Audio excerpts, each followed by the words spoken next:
Shalom Bapak Ibu. Malam beberapa hari yang lalu, sebelum tidur, saya sempat memperoleh sebuah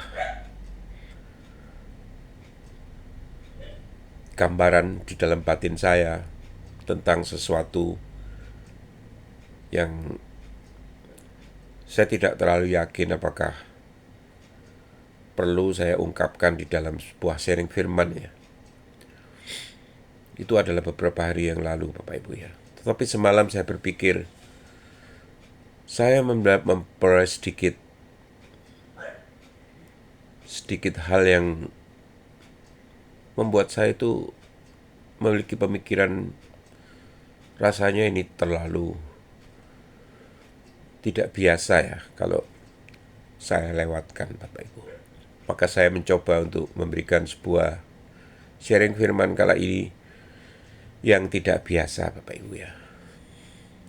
Saya tidak mengemasnya di dalam bentuk pertanyaan, tetapi justru adalah sebuah pernyataan Bapak Ibu. Judulnya adalah, jika aku boleh memilih waktu untuk menangis ini. Sebuah pernyataan yang tidak biasa Bapak Ibu.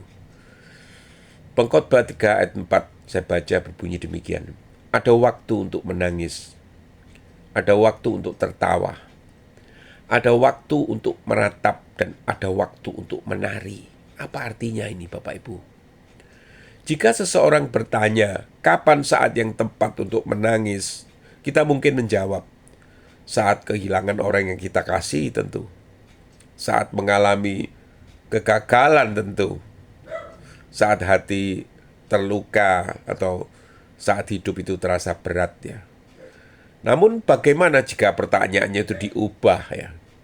Jika engkau telah memilih sendiri, jika engkau memilih sendiri waktu untuk menangis, kapan engkau akan memilihnya?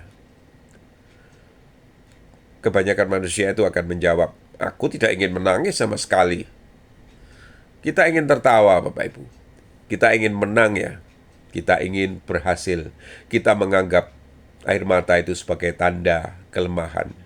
Namun Alkitab menunjukkan sesuatu yang berbeda Bapak Ibu. Di dalam kerajaan Allah ada tangisan yang sia-sia, tetapi ada juga tangisan yang kudus Bapak Ibu. Air mata yang lahir dari ego yang terluka itu ada ya. Tetapi ada juga air mata yang lahir dari hati Allah Bapak Ibu. Dan jika kita boleh memilih kapan harus menangis, maka saya tidak ingin menangis karena kehilangan harta ya. Tidak ingin menangis karena ambisi yang gagal ya. Tidak juga ingin menangis karena harga diri yang terluka ya.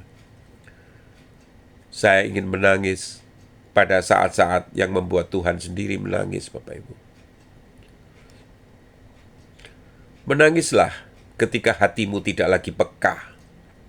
Salah satu tragedi terbesar bukanlah saat seseorang menangis Bapak Ibu, melainkan saat seseorang tidak mampu menangis lagi itu. Bukan mata yang kering, tetapi hati yang membatu itu. Firaun tidak menangis. Yudas menangis karena penyesalan. Petrus menangis karena pertobatan.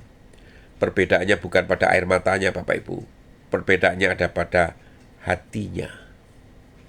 Ada orang yang masih bisa menangis ketika kehilangan uang, tetapi tidak menangis ketika kehilangan hadirat Tuhan. Ada orang yang menangis ketika usahanya bangkrut Bapak Ibu, tetapi tidak menangis ketika dosanya melalui kebutaan rohani Bapak Ibu. Yeremia berkata, sekiranya kepalaku penuh air dan mataku menjadi pancuran air mata. Di Yeremia 9 ayat 1. Ia menangis bukan untuk dirinya. Ia menangis karena bangsanya jauh dari Tuhan.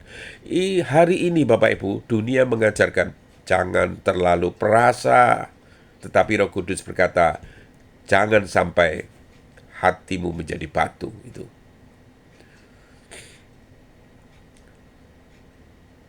Menangislah sebelum penghakiman itu datang, Bapak Ibu.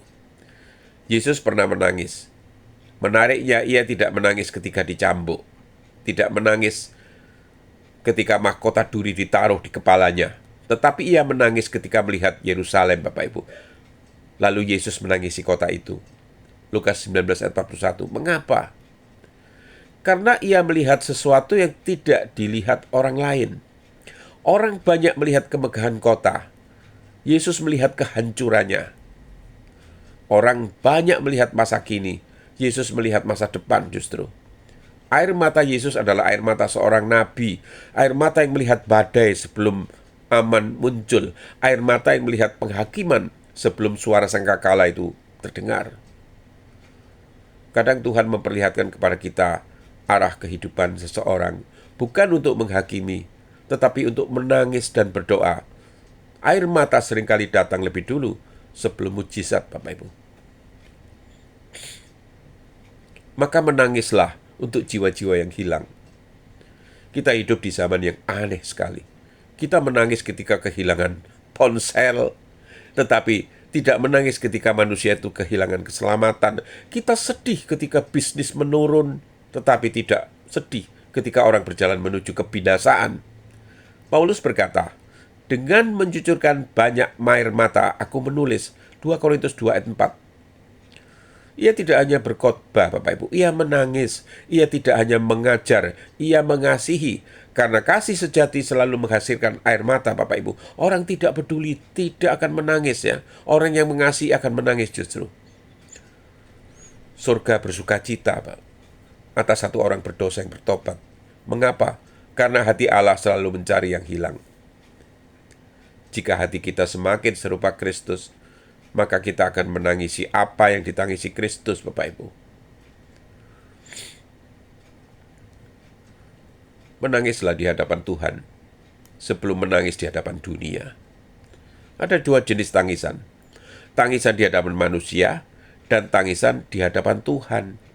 Hana menangis di bait Allah. Tidak ada yang memahami doanya.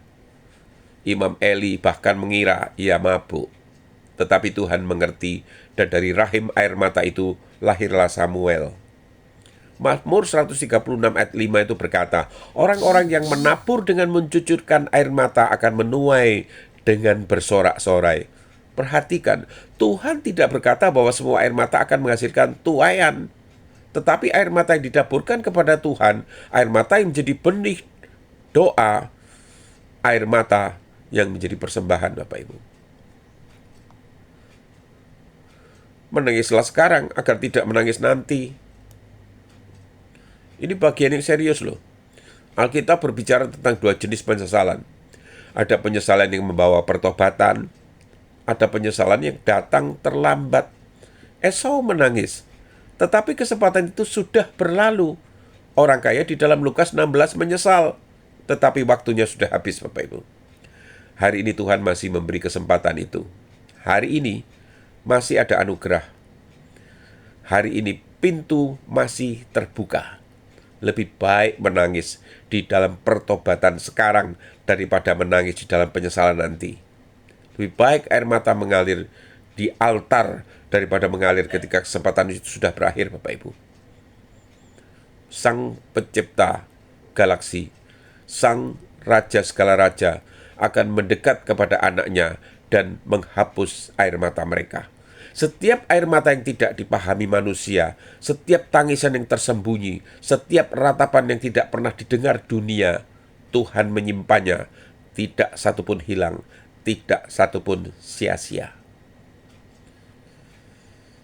Jika aku boleh memilih waktu untuk menangis, jika aku boleh memilih, aku tidak ingin menangis karena kesombonganku terluka. Aku tidak ingin menangis karena ambisiku gagal. Aku tidak ingin menangis karena dunia tidak memberiku apa yang kuinginkan. Aku justru ingin menangis ketika dosa berusaha mengeraskan hatiku, ketika jiwa-jiwa berjalan menjauh dari Tuhan, ketika gereja kehilangan kasih mula-mula, ketika Roh Kudus berduka, ketika dunia menolak Sang Juru Selamat. Dan setelah semua ini, aku ingin suatu hari berdiri di hadapan Anak Domba, melihat berkas paku di tangannya, mendengar nama dipanggil olehnya, lalu menangis sekali lagi, bukan karena kesedihan, bukan karena kehilangan, bukan karena penyesalan, melainkan karena akhirnya aku melihat Dia yang selama ini kucari. Dan setelah air mata itu berakhir, itu jatuh, Tuhan sendiri akan mengusapnya. Lalu untuk selama-lamanya, tidak ada lagi ratapan, tidak ada lagi kubur, tidak ada lagi perpisahan, tidak ada lagi malam. Yang tersisa hanyalah Kristus dan sukacita yang tidak akan pernah berakhir. Amin.